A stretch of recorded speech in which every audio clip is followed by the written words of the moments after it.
ඔන්නේනම් අපි අද හදමු රසම රස ඉටලියන් කෑමක්. ඒ තමයි ලසඤ්ඤා. කාෆියලුත් ආස රසම රස ලසඤ්ඤා එකක්. එහෙනම් අපි බලමුකෝ කොහොමද ගැදෙද්දී පහසුවෙන්ම හදාගන්න කියලා. මුලින්ම මම පාන්පිටි ග්‍රෑම් 350ට මේ සලන රස අනුව දාලා පොල් තෙල් ටිකක් දාගෙන පිටර ගෙඩියක් එකතු කරගත්තා. ඔයාලට ඔලිව් ඔයිල් තියෙනවා නම් ඔලිව් ඔයිල් දාන්න. ඊට පස්සේ වතුර ටික ටික දාගෙන අනා ගන්න ඕන. රස අනුව මේ සලනුත් දාගෙන ටික ටික වතුර එකතු කරගෙන ඩෝ එක අපි අනා ගන්න ඕන. එකපාරම වතුර එකතු කරගන්න එපා. මොකද එතකොට අපිට මේ ඩෝ එක හරියට හදාගන්න බැරි වෙනවා. ටිකක් ඩෝ එකක් තමයි අපි ලසඤ්ඤා එකට හදාගන්න ඕන. මෙන්න මේ වගේ. ඔයාලට පේනවා ඇතිනේ. මෙන්න මේ වගේ ඩෝ එකක් තමයි අපිට මේ ලසඤ්ඤා එක හදාගන්න ඕන වෙන්නේ. ඊට පස්සේ මම මේ ඩෝ එක අරගෙන කොටස් දෙකකට කපා ගන්නවා. පැය භාගයක් තියලා ඊට පස්සේ කොටස් දෙකකට මම ලසඤ්ඤා ඩෝ එක කපා ගන්නවා.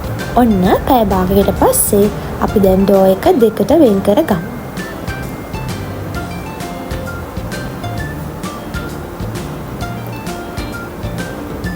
මේ විදිහට දෙකට මැදින් වෙන් කරගෙන ඊට පස්සේ අපි එක කොටසක් අරගෙන ඒක හොඳට තුනී කරගන්න ඕන. ඒ මොකටද දන්නවද? අපේ ලසඤ්ඤා ෂීට්ස් ටික හදාගන්න. ලසඤ්ඤා ෂීට්ස් කඩින් ගන්නත් තියෙනවා.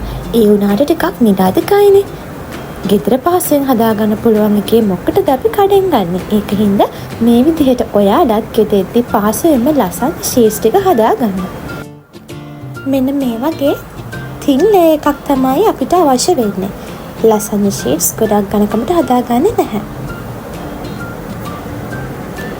මෙන්න මේ වගේ තින් ලේ එකක් අපි හදාගන්න ඕන. ඊට පස්සේ මම එජ් එක මේ විදිහට සමානව කපා ගන්නවා. එතකොට අපිට ෂීට්ස් ටික කපා ගන්න ලේසියිනේ.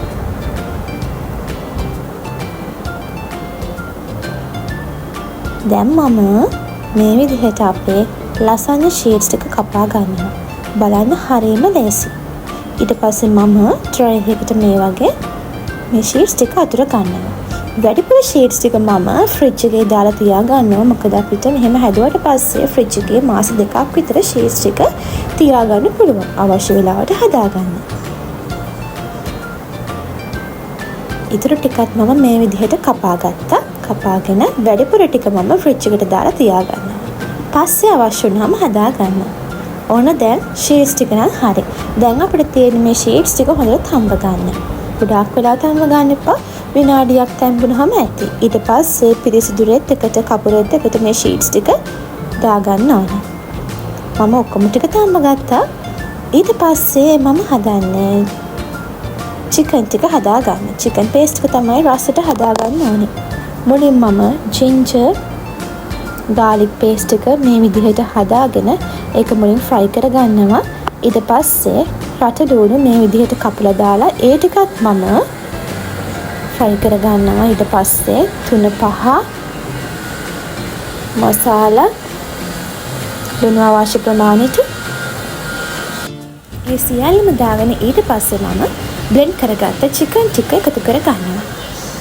චිකන් ටිකත් එකතු කරගෙන මේ විදිහට හොඳට අපේ පේස්ට් එකත් එක්ක කලවම් කරගන්න ඕනේ. දැන් මම ඔරිගානෝ එකතු කරගන්නවා. බෙරි ලීෆ් කොලේකුත් එකතු කරගත්තා. එතකොට තමයි අපේ පේස්ට් එක රසට සුවඳට එන්නේ. දැන් මම ගෙදර හදාගත්ත ටොමැටෝ සෝස් එක එකතු කරගන්නවා. ඊට පස්සේ ස්පයිසි සෝස් එකත් එකතු කරගන්නවා. දැන් ඔන්න අපේ චිකන් සෝස් එකත් හරි. හොඳ සුවඳට තියෙනවා. හොඳ රසට තියෙනවා. රස අනුව ඔකොල්ලෝ ලුණු එකතු කරගන්න. දැන් මම වයිට් සෝස් එක හදන්නේ. ඒකටත් මම ගෙදර හදාගත්ත ඉඟුරු සුදුලුණු පේස්ට් එක එකතු කරලා ඊට පස්සේ ඉරිඟු පිටි එකතු කරලා ඒකට ෆ්‍රෙෂ් මිල්ක් එකතු කරගන්නවා. රස අනුව ලුණු එකතු කරගන්න. ඊට පස්සේ මම චීස් එකතු කරගන්නවා. මෙතෙන්දිත් මම ඔරිගානෝ ටිකක් එකතු කරගෙන ගම්මිරිස් පවුඩර් එකතු කරගන්නවා. එකතු කරගෙන හොඳට පේස්ට් එක thick paste එකක් විදිහට මම හදාගත්තා. ඔන්න දැන් chicken sauce එකයි අපේ white sauce එකයි හරි. ඊට පස්සේ මම ලසන්ය එක හදාගන්න වාචනේ යටම ලේයර් එකට අපි හදාගත්ත chicken paste එක තියලා ඊට පස්සේ boil කරගත්ත ලසන්ය sheets ටික මේ විදිහට ලස්සනට අතුරනවා. ලසන්ය sheets ටිකට උඩින් මම හදාගත්ත white sauce ටික දාගන්නවා. ස්ප්‍රෙඩ් කරගෙන ඊට පස්සේ මම මොසරෙල්ලා චීස් ටික ස්ප්‍රෙඩ් කරගන්නවා. මොසරෙල්ලා චීස් දැම්මට පස්සේ අපේ ලසන්ය එක ගොඩාක් රස වෙනවා. ඔයාලට මොසරෙල්ලා නැත්තම් normal චීස් උත් දාගන්න පුළුවන්. ඊට පස්සේ ඒකට උඩින් මම ආයෙමත් අපේ ලසන්ය ෂීට්ස් ටික ලේ එකක් විදිහට තියාගෙන ඒක උඩින් ආයෙ chicken sauce ටික මේ විදිහට paste එක තියාගන්නවා. මෙන්න මේ විදිහට තමයි අපි රසම රස ලසන්ය ගෙදරදී පහසුවෙන්ම හදාගන්නේ. දැන් මම ඒකට උඩින් white sauce ටිකත් ස්ප්‍රෙඩ් කරගෙන thick layer එකක් දාගන්නවා mozzarella cheese. බලන්න හරිම පහසුයි. රසම රස කෑමක් ගෙදර හැමෝටම හදලා දෙන්න පුළුවන්. උණු උණුවේම කනකොට තමයි ලසන්ය එක හරිම රස. ඔන්න දැන් ලසන්ය එක හදලා ඉවරයි.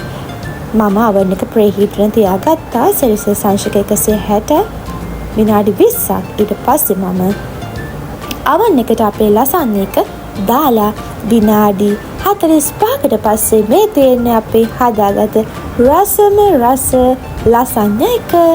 දැන් තියෙන්නේ පවුලේ හැමෝමත් එක්ක රස විඳින්න. ඔයාලත් මේ විදිහට ලසන්ය එකක් හදලා රසද කියලා කියන්නකෝ. මතකද වර්ෂණ හෙට්ටිආරච්චි ප්‍රභූ වින්ස් YouTube channel එක subscribe කරන්න අමතක කරන්න එපා. මේ වීඩියෝ එක බලලා ඔයාලත් මේ විදිහට රසම රස ලසන්ය එකක් ගෙදරදී හදලා පවුලේ හැමෝටම රස විඳින්න දෙන්නකෝ. ඔයාලගේ වටිනා like එකක් දාලා මේ වීඩියෝ එකට ලස්සන comment එකක් දාගෙන යන්න. වර්ෂණ හෙට්ටිආරච්චි ප්‍රභූ වින්ස් Facebook page එකත් follow කරන්න. එහෙනම් හැමෝම පරිස්සමට ඉන්න. හැමෝටම ආදරේ. Bye.